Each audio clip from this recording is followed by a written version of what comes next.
Colonel Lee Ellis joins us. He was a Vietnam POW. He's a nationally recognized expert and much sought-after speaker on leadership to public and private organizations. He has an award-winning book called Leading with Honor. Colonel, welcome to the program.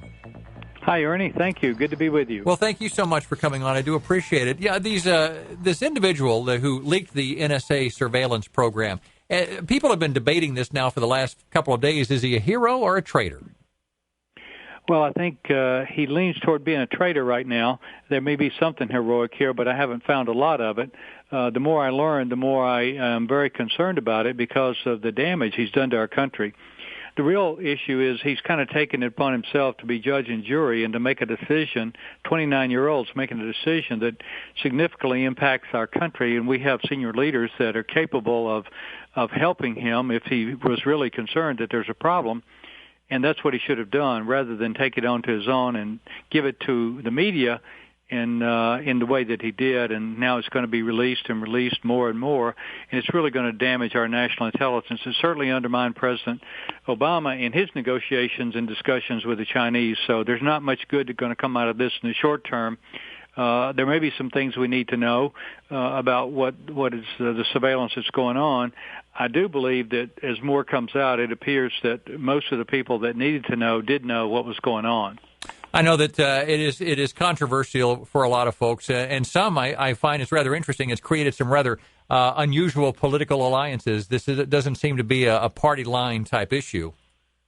Yeah, that's true. In some ways, we're very concerned right now about our government and what they're doing to intrude into our lives and to impede our freedoms for all the other things that are going on right now with the other scandals. And so we have a heightened awareness of government and its power. And so this drops out and reminds us of the power of government. And if the people in government are not being honorable and doing the right thing, then they can certainly get into our lives in a way that undercuts our freedoms and really could destroy our way of life. The problem is when you've got someone doing what they think is the best thing and evading the law, then they're taking the law into their own hands, and pretty soon, if everybody did that, we would have a banana republic. Is this type of program necessary for national security? You're talking about the scanning of data? Yeah. Well, you're asking somebody who's not high enough in the food chain to really be able to assess that. I do think that being able to be aware of data, and especially those who are not Native Americans who are in our country for the wrong reasons, we've been able to scan that. I think that's really helped us to avoid some more 9/11 type events. So I think we're going to have something like that. It's just being able to limit it and know that it's not being used to get into the lives and the politics of everyday Joe and Jane Doe. Colonel, do you think that the revealing of this information is going to make the program useless?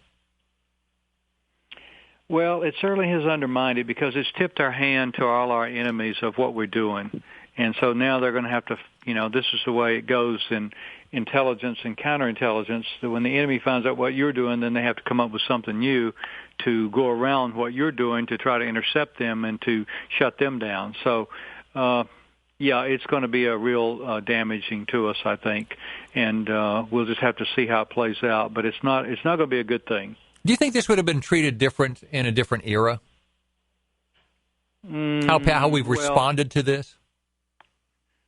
Yeah, I think so. I think it's as I said a minute ago, it's high in our consciousness because we've seen some government intrusion into our private lives and to using political purposes to achieve their goals of shutting down political opposition. And that's pretty obvious. Both sides agree that's happened. So we've seen government intrusion in ways that they should not have done. So that makes us more suspicious of what government's doing, and so this just really raises more concerns about that.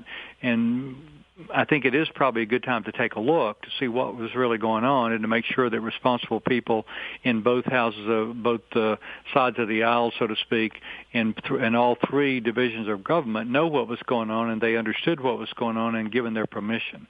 Colonel Lee Ellis, look for the book, Leading with Honor. Colonel, thank you so much for coming on. I appreciate it. Thank you, Ernie.